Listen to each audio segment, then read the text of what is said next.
Okay, can I have your attention, everybody? I just want to clarify something so that it's clear in your mind. If some of you have had this presentation sheets that tells the times, one of the things that we changed was right now in the main auditorium where we're at was going to be Ron Fleck doing emergency first aid, splints, Heimlich maneuver, but he has to be in a room where we can see it, and he said it wouldn't work in this room. And so what the change is that at 4 o'clock he's going to be where Don Trammell was going to be, which is in the Grand Fur Room. And so I'm just wanting to clarify that Ron Fleck will be at 4 o'clock in the Grand Fur Room, and Don Trammell, she's going to be doing our presentation. And so just a little bit to tell you about Dawn. She is a wonderful gardener who helps people learn how to garden year-round, even the winter time, and so hopefully our thumbs will be a little greener from listening. And so she also has a booth over here to my right, so if you have questions or would like to visit with her, she has some materials in there that she'd love to share with you. So I'm going to give the time to her now. Let's sit down and prepare for the next presentation. Okay, well, thank you for hanging out and for your flexibility. I'm sorry I'm not Ron, but I'm willing to switch with him, so here I am. If you have individual questions, you want to learn more about gardening or know about future classes, you can come talk to me over there. But let's go ahead and get started. I started winter gardening because I wanted to learn how I could grow food year-round, and without heat, because I didn't want to have to try to figure out how to heat a greenhouse. So it started me on this quest of learning, and I came up with a man named Elliot Coleman, who I bought his books and did research, and he kind of was the gist that got me going on how to winter garden. And I thought, if he's doing it, I can do it too. And so if you're interested, you can come and look at any of these books. I can have them available at my table in the back, another one on cold climate gardening. I hear it's kind of cold around here, lots of snow. And winter harvesting. So those are available if you want to come take a look. All right, so let's get going. How is this even possible? So what you need to know, first of all, in order to grow a garden in the wintertime is 3 things. Number 1, you need to be growing the right stuff. Okay, don't think that you can get away with trying to grow peppers and tomatoes and things like that in a cold climate.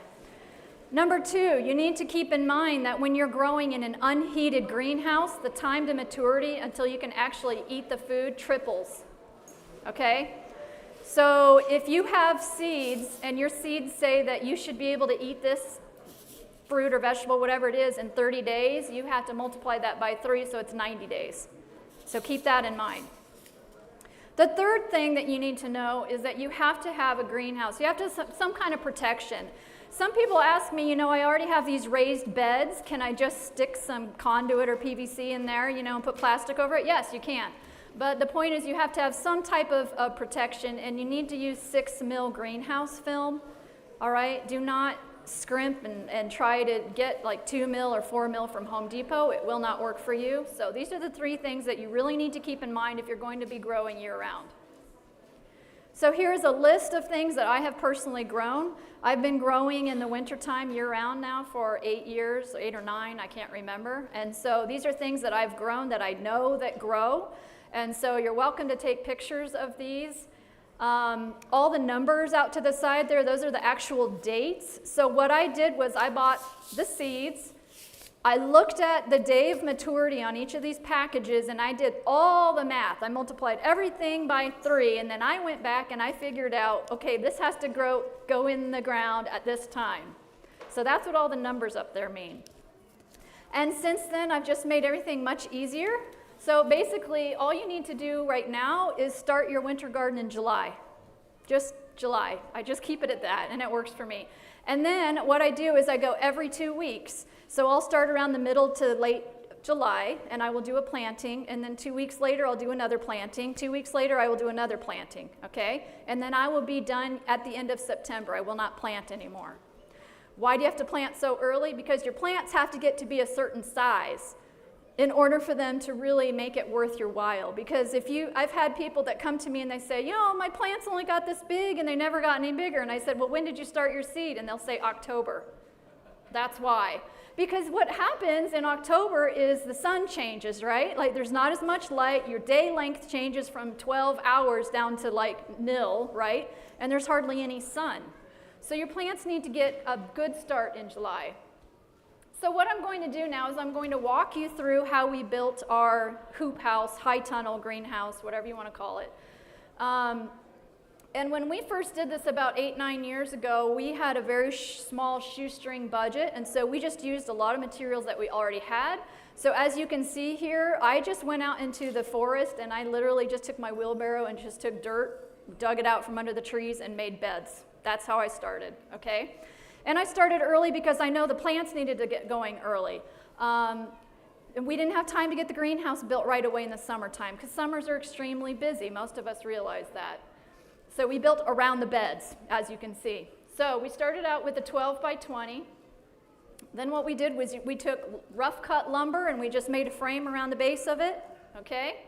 Screwed it together there. Now this picture right here, this is the secret to the snow load. Does anybody get snow around here? So the secret is rebar, okay? You need to be using gray conduit, not white PVC, because it will chip and break and fall apart. Get the gray conduit, which I've heard has tripled in price now. I don't know for sure because this was a long time ago. But it will hold up for you. So what you do is you put two 10-foot pieces of gray conduit together, which makes a 20-foot span, and then you buy one 20-foot piece of rebar, and you put the rebar inside the conduit, okay? And that's what holds up to the snow. And then you take that conduit, one person holds it on the inside of the frame, the other person bends, and it bends. It really does bend because it's 20 feet long. You just bend it right over and you attach it on the inside of your frame. And so what we did was we put the hoops about every 2.5, 3 feet apart, something like that, okay? And then we did a top piece, which there was no rebar in the top there. That's just conduit. And then we used the self-tapping screws so that the screws did not go through the conduit into the plastic, obviously. This is how we finished off our front door. As you can see, it's not fancy. But what I do want to show you is you'll notice that the frame at the top is attached to the hoops with big pieces of rubber, and you can get these at Les Schwab for free, okay? We just cut up old tire tubes and use that to tie it because you don't want anything harsh or abrasive rubbing on the plastic. It'll rub holes in your plastic. So this is what it looked like when it was done. And I will tell you the pieces that come right across the middle there, we did not need. We ended up taking those out, but that's the only picture I have of it without plastic on it, so you do not need that. So as you can see, there's plants in there growing already, and we do not have it together yet, do we? But, so we started early growing the plants, and you do not have to have the plastic on yet. So that's why I'm teaching this now so that you can be thinking about this summer, okay? Getting things started. So we took the plastic, cut two pieces for the ends, and we attached them with these little pieces of rubber, and then the little black clamps that you'll see. I'll show you this. That's just 1-inch water tube, okay, with a slit down the middle. They open up and they clamp right over top of the conduit perfectly. And I'm telling you, you can go on places like Johnny's Seeds and you can buy all these special clips and all this fancy stuff, but it'll cost you a lot of money per clip. So if you have some black plastic water pipe laying around, it works great. And I will give you another tip too. When you start getting about 2 or 3 feet of snow in the middle of the night on that, it starts pushing on those clips. Sometimes the clips will pop off in the snow and then you'll lose them because they get covered with all that snow. So what you do then is you just take those metal clips that you can get at places like Harbor Freight and put them over top of your black clips when you know there's a bunch of snow coming, and it holds them right on. All right, so this is how we did one end of it. It's called a half moon vent, and it's actually on door hinges. So the whole entire thing goes up and down like this. And what I did when we first started was it was just on a string. So I would open it and vent it as far as I wanted to and then just tie the string up to the top. But now I'll show you the improvement that we've done. But this is how we first started. So I wanted you to see all of these pictures here.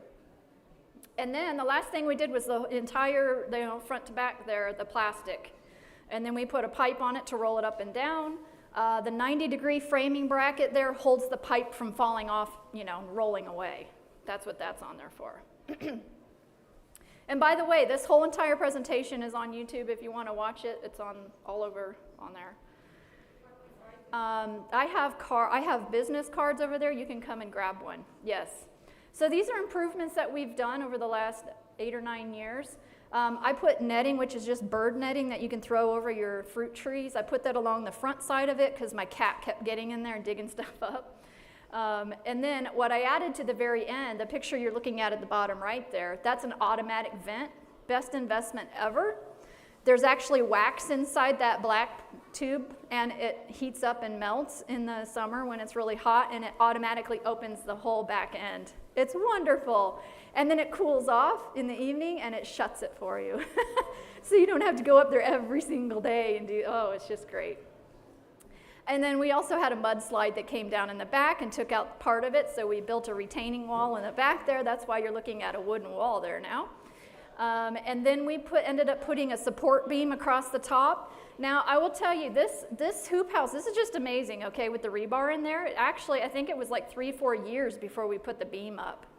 And, we could get a lot of snow in the middle of the night. And you know how heavy that stuff is, especially when it gets wet, if it rains and then it freezes into big blocks of ice. And, you could just watch your greenhouse just doing this. And you walk in there in the morning, you're going, oh, man, how much more can it take? But it held up really, really well. But I liked the idea of the beam for a couple of reasons. Number one, my peace of mind. And I really think it saved me this last year because I wasn't home for about a week, and it would have come down probably. And number two, I can tie my plants to it because I put bars out in my tomato plants. So it's nice to have a beam if you can do that. And it is cemented, by the way, into the ground. Other improvements that we have done, we took the white PVC roll-up pipe out and we put a metal pipe. It rolls better. And then we put a handle on there with drilled a hole in it so the handle goes in and out like this.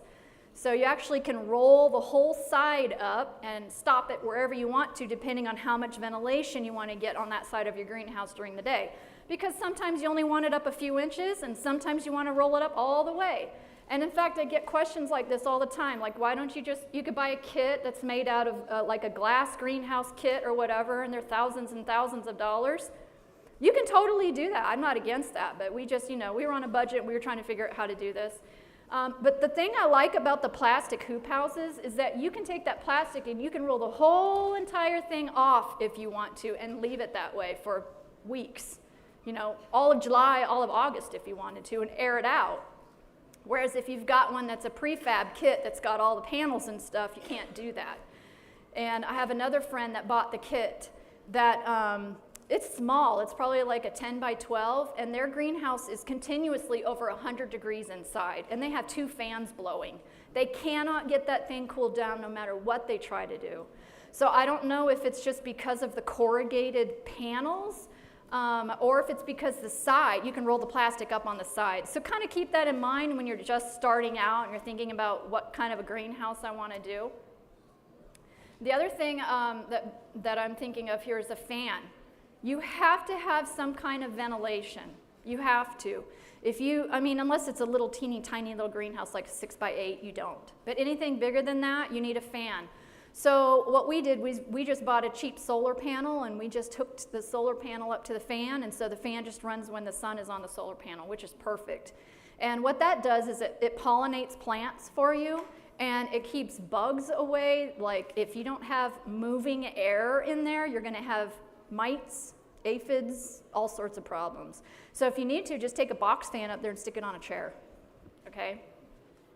And then the string. We added string with little eyelet screws that are screwed in all the way around the frame, and it's like shoelaces, goes back and forth, and then back the other way. And that holds the plastic to the frame when you're rolling it up and rolling it down, and also keeps it from blowing away if you ever had like a really big windstorm. Okay.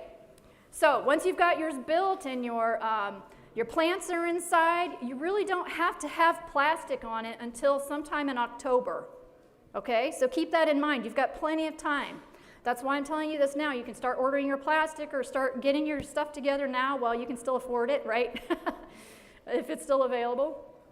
And so when you put that plastic over top of your plants, now your plants have gone from a zone 5 to a zone 6.5. Just that one layer of 6 mil plastic tricks your plants into thinking now they're in a zone 6.5. Okay, just that one layer. Now, in November, after you have your plastic on, you do not need to water anymore. I have people tell me, I don't want to garden in the winter, I'm tired, da da da. Well, I'm telling you, you don't have to do anything. All you have to do is go up there and harvest food and eat it all winter long because you did the work in July and August, okay? So there's no more watering going on because the water tables are so high. There's not very much evaporation because you have another cover inside, which I will show you. So I would say in October or early November, you need to put, these are called wickets, and this is the next secret to winter gardening. And it's just number 9 wire, comes in big rolls. And what you do is you measure the width of your bed, and then you measure the legs by, you just need it in the ground a few inches. These are kind of long. But it has to be 12 inches above the soil, okay? So that there's room for your plants to grow. 12 inches above the soil. And so then you install these. And please make sure you do it before your ground freezes in your greenhouse. Trust me, I've learned that mistake too. About every 2 or 3 feet. And then what you do is you put this fabric on there, and this is frost fabric. And you're welcome, I will have this back at the table too if you want to come and look at it. It's AG19 fabric, and you can even come and take a photo of it if you want to back there. But this is your next layer of protection. So this is in November, okay? So October is the plastic. November is this fabric right here. And once you add that over top of your plants, now your plants believe they're another 1.5 zones south.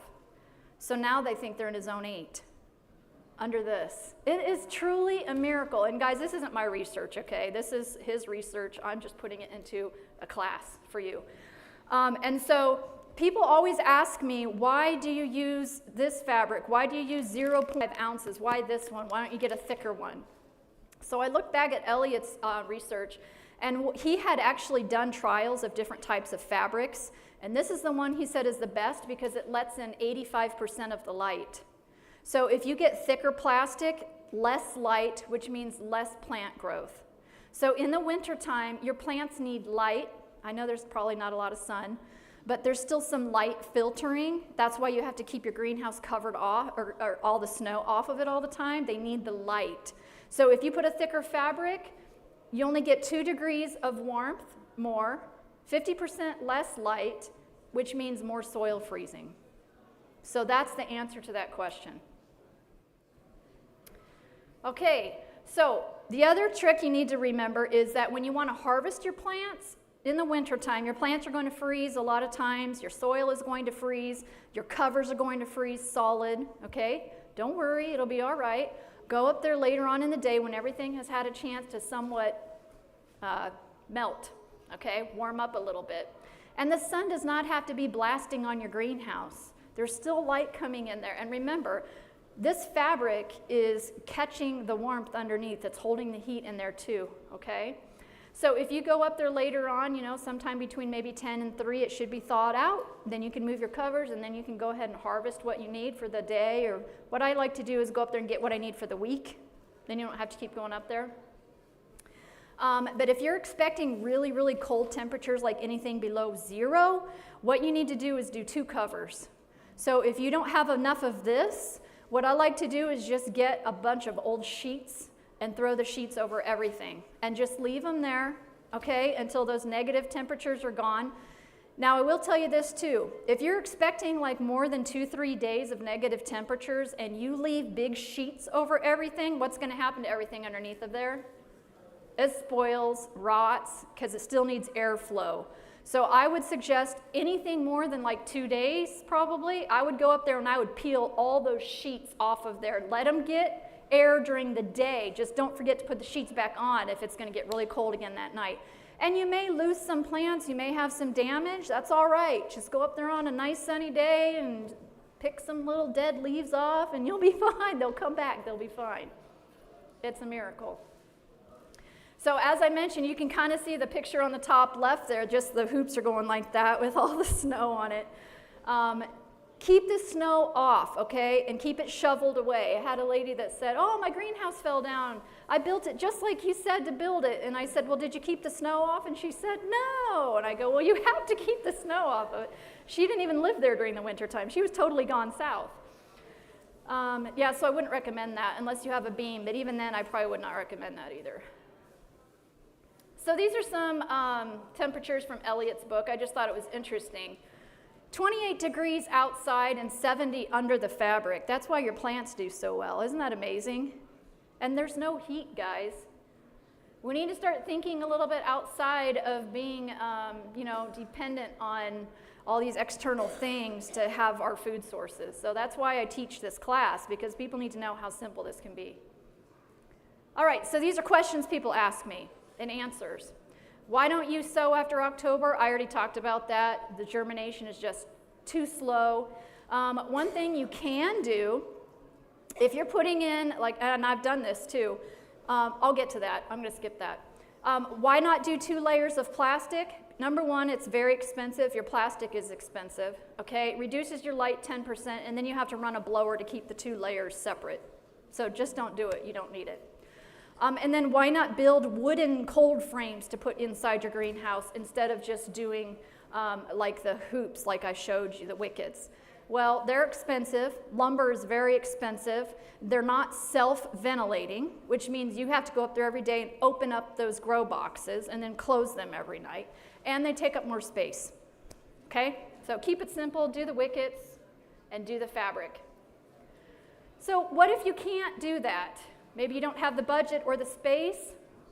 This is just a very, very small greenhouse. I have a friend who did this. She said the first year she built this cattle panel greenhouse, it came down. And I said, did you prop it up in the middle with a 2x4 or something when all that snow came? And she said no. She said the second year she did and it stayed up. So if you're going to do something like this, this is just a cattle panel fence. That's all it is. There's no rebar, there's no conduit, there's nothing else. So I would not expect that right there to hold up to a whole bunch of snow. So if you are going to do this, put some type of beams, boards, or something up in the center when you expect snow. And these are just some more ideas for you. If you have some straw bales, just stick an old piece of glass door or something over top of it, and there you go, you've got a greenhouse, okay? Simple. You could do this right beside your back porch. You could get glass doors and windows at the Restore or something, or free sometimes.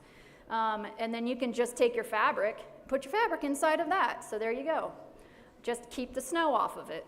And remember, anything that's under glass or behind glass gets hot very, very fast. Could kill the plants, maybe even in the wintertime. You don't think so. You're like, oh, it's only 20 outside, but you don't know under that glass it's probably 100 degrees beaming on those winter plants. So you need to keep that open or ventilated during the day when it's hot, just like the picture you see there. All right, so I've had people ask me, is that all you do with your greenhouse is just winter gardening and that's it? Well, that's all I used to do because that's all I knew, okay? But so what I'm doing now is I'm going through every month of the year to kind of show you how to use your hoop house or greenhouse all year round and kind of how it works. So what I do right now is I have one bed in there, and by the way, if you're just getting started and going to be building one, make sure it's south facing, okay? Make sure that longest side of your greenhouse is facing south. Make sure that there are no big shadows from pine trees. Obviously, you don't want to put it right up against the tree line, where there's no light at all that's going to hit it. Okay. So what I have right now is I have one bed in the greenhouse that's dedicated just to winter growing, and that's what I keep in there all the time because it's only empty about 1 month out of the year. It's always got something growing in it. So I dedicate whichever one, has the best light or whatever. And so the picture at the top right, what you're looking there on the left side of that picture, that's the winter bed.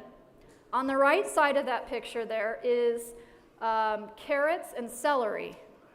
So did you know that you could grow celery year round? Did you know you could dig it up out of your garden in the fall before it frosts and put it in your greenhouse and then take it back out again in the spring and put it back into your garden? Have you ever grown celery from seed? A couple people. It's hard to grow. It is. You got to have dedication, but I'm telling you, once you have a plant going, you will always have a plant going. In fact, I hacked mine off out in the garden. I didn't feel like transplanting it this last year. I just hacked it off because I was selling it and stuff. It's come back up. The same celery plant is already like 4 or 5 inches tall. So you can hack it off and it'll keep growing. So anyway, you can move it in. So the picture you're looking at there is actually a bed of celery and carrots. So that can grow there in the wintertime too.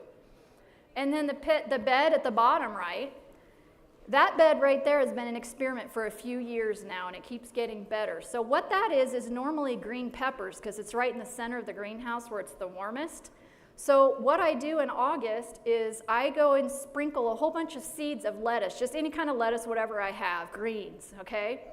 And then they start growing in August. It's really hot, right? But they're under the shade of the pepper plants. And so by the time the peppers are done, I just cut the pepper plants off and leave the roots. Otherwise, you'll pull all the lettuce out. And then I covered it and left it there all winter. So now I have this gigantic bed. I'm telling you, lettuce plants this size, I have so much I've been giving it away like crazy.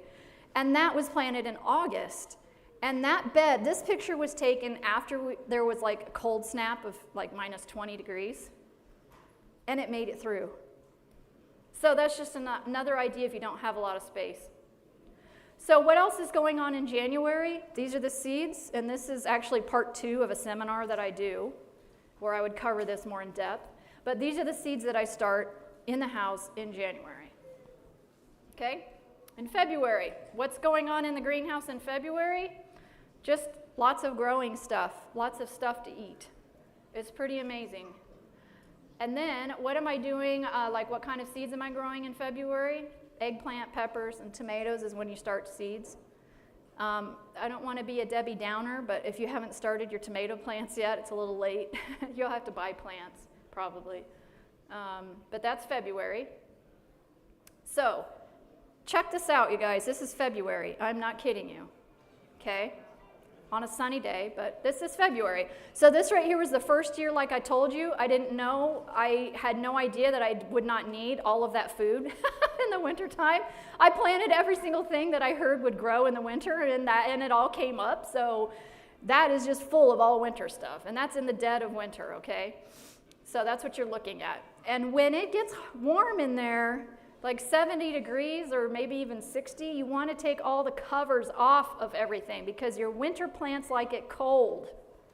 So once these warm days return and the longer days return in February, you need to take the covers off and ventilate everything. Your plants are not going to last very long. They're going to start, going to seed and stuff. But so the top right-hand picture there is the winter bed that I do now. I don't need all of that. I use it for other stuff.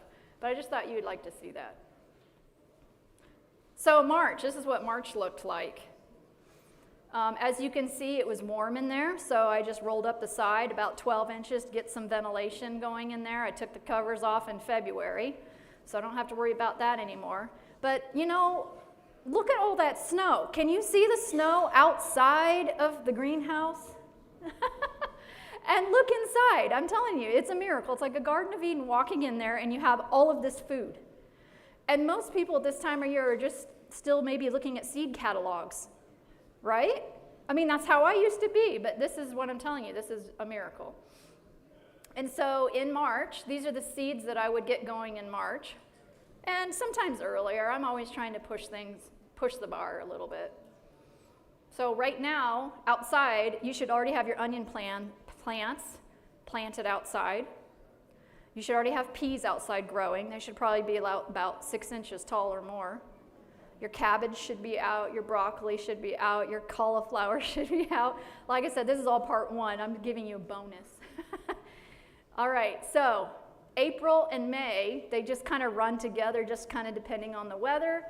So what I like to do in April is get the other seeds going in the greenhouse, like that's squash, that's all winter squash. And then just start cleaning things up a little bit and getting ready. So this is part one also, but the picture on the right-hand side is the plants hardening off. If you don't know what hardening off is, it just means you're getting them ready to put them outside. So I harden them off up in the greenhouse, and then I put them in the ground in the greenhouse. So all my tomatoes and peppers and things are already in the ground in the greenhouse. So when you start, and since we're talking about winter gardening and short climates and things, you start your seeds early and then you transplant out. The reason you do that is because you're in a short season climate, which means you have less than 100 days to grow anything. So by the time your plants get outside, your plants need to be like a foot or two tall. Okay, that way you can get peppers, you can get tomatoes, and you're not having these little teeny tiny little green things in August that you don't know what to do with. All right, and so usually by May or before, your winter stuff is done. So what you're looking at there on the left is the winter bed. Things have gone to seed because it's hot, they don't like it. But at that time, the picture on the right, you should already have other stuff growing by then. You should already have a new set of spinach growing and new sets of lettuce going, so that you're constantly rotating and you're constantly doing succession planting so that you have a supply for your family of vegetables constantly. Does that make sense? Okay. And if you want to talk to me more about timing and stuff, I can go into that. And then the other thing you're looking at there, the picture on the left, are flats. You see those trays in there? Those are green beans and corn. So I will start those in trays like that to give everything a head start. And so when everything thaws out outside and the danger of frost is gone, whenever that is, then you take the actual green bean and corn plants and then you put them in your garden. It just gives you a head start, and not only that, but you're not sitting there waiting to see if a seed's going to pop up, and then 30 days later it never pops up, and then half your row is empty. Has anybody gone through that? So now when I put a plant in there, I know there's a plant every 6 inches. So the picture on the right there, those are those little teeny tiny little green things there. Those are carrots. So carrots, like tomatoes, they're companion plants. So I get the carrots going in April. Tomatoes go in, then I do another row of carrots, okay? They just go side by side like that. About every 2 weeks I'll do carrots. And then I leave the carrots in there all year. So I just go and pick carrots whenever I need them. Does that sound like a pretty good pot of soup? You got your celery, your carrots, you've got onion, winter, I can tell you a good winter onion, white spear onions, and then all your greens, of course. Potatoes should be stored up. Okay, so we are in April and May, right? Yeah, so here's your beans and your corn have started. If you're going to do cucumber, you can do that too this month. All right, and then in June, you can still be doing more cleanup possibly. Just depends on the year, depends on how long you want to try to keep your winter plants going. But usually once they start to flower like that, they get bitter. So what I do is I just keep one plant, I tie it to one of the hoops, and I save the seeds just from that one plant, and then I rip everything out and compost it. So that's June. Also in June, maybe your last frost date has occurred, maybe, right? And then you can start putting things out, which will leave your winter bed free, which means you can add compost and worm castings or whatever you use, manures, whatever, till it all in there and get your winter bed ready for July. Okay, so do you see that bed is not really empty very long? Also, in June and July is when you will be saving seed, if you do save seed. If you want, which I've done this before, you can just totally let your plants just go to seed and spread wherever they want and just let them come up if you're okay with that, and having little this and that's wherever, you know, it totally will do that. Or you can transplant them and move them around. The Seed to Seed book is really good. If you've never heard of that book, if you want to learn how to save any kind of seed imaginable, that's the best book that I have found. And like I mentioned, the picture on the bottom left, those are white spear winter onions. White spear. They are the best winter onions. So you'd still plant them in July, let them go to seed, just like that one is doing, and it'll spill its little black seeds all over the place, and you will have these teeny tiny little green winter scallion onions coming up all over your greenhouse, okay? And then if you want to be organized, I'm kind of an organized person, dig them up and put them all in a row wherever you want them. Or you can just leave them where they go. Those things will get to be about 2 feet tall. I'm not kidding you. And you're wondering, how am I going to cover that now with a garden fabric for the winter? Just cut the top off. That's what I do. But you will always have onion. Always. They will always come back. So if you're looking at having an onion forever, that's the one. All right, so in July is when you do your winter garden, your first sowing of your winter seeds. So what I used to do was I did all of the kale down here, and then I did all you have to take your covers off of everything all the way down the row just to get a little bit of this, a little bit of that, right? Okay, which is fine. It's not a problem. But I finally got smart, and so this is what I do now. The picture on the right, I do a little bit of everything all together in the same 4 or 5 foot space.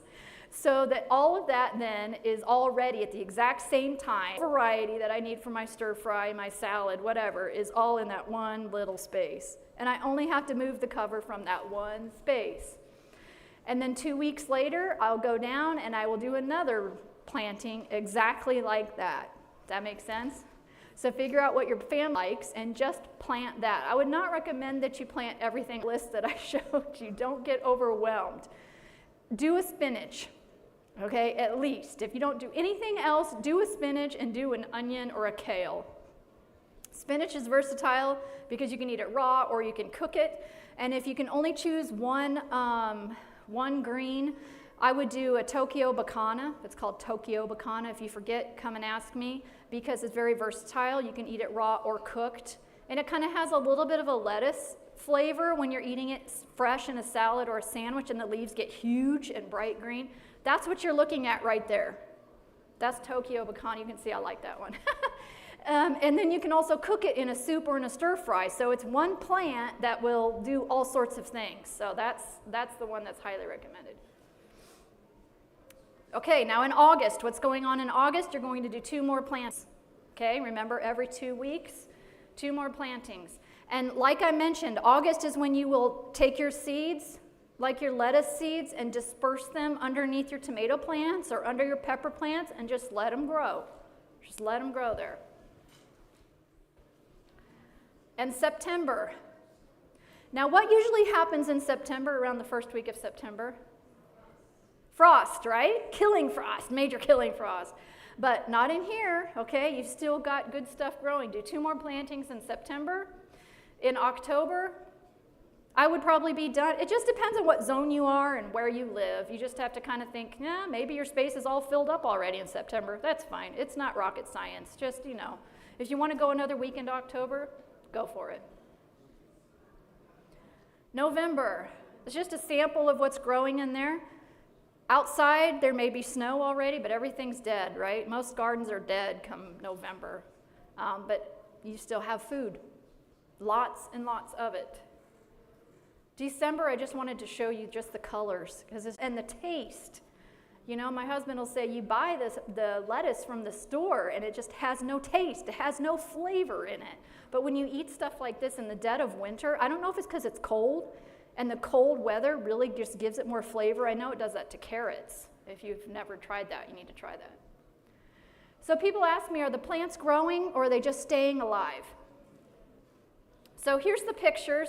Same 6 months from October to March, okay, the coldest months of the year, October to March. Same beds, same angle with the camera. I don't know how I did this, but I did, and I found these pictures. So you can see, are they growing? Yeah, it's amazing. I mean, look how small, the bottom picture on the left. Look how small they are in October compared to March. So they are growing. They're just growing a lot slower, okay? And then I threw this in here because people always ask me, what do you plant where? Is everything in your greenhouse? No, everything is not in my greenhouse. So there's a chart if you want to take a picture of that, of what's going on inside the greenhouse.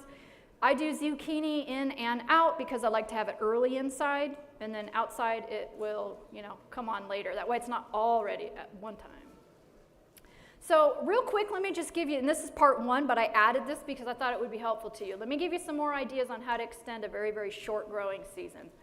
I saw this and I thought anybody can do this. Even if you are disabled or if you are in a wheelchair, okay? Take your little front porch, your back porch, get a pot of dirt, Miracle Grow potting mix, cut the top out of it like a picture frame and throw some seeds in it. Put a clear bin over it and you just have yourself a greenhouse. Anybody can do this, guys, okay? It will just cost a few dollars. The lady who did this had so many greens in there, I could not believe what she was doing, okay? Here's another idea for you. If you're afraid there's a frost coming and you just got your little cabbages to pop up out of the ground, stick a water bottle over it. There's a greenhouse. That will protect it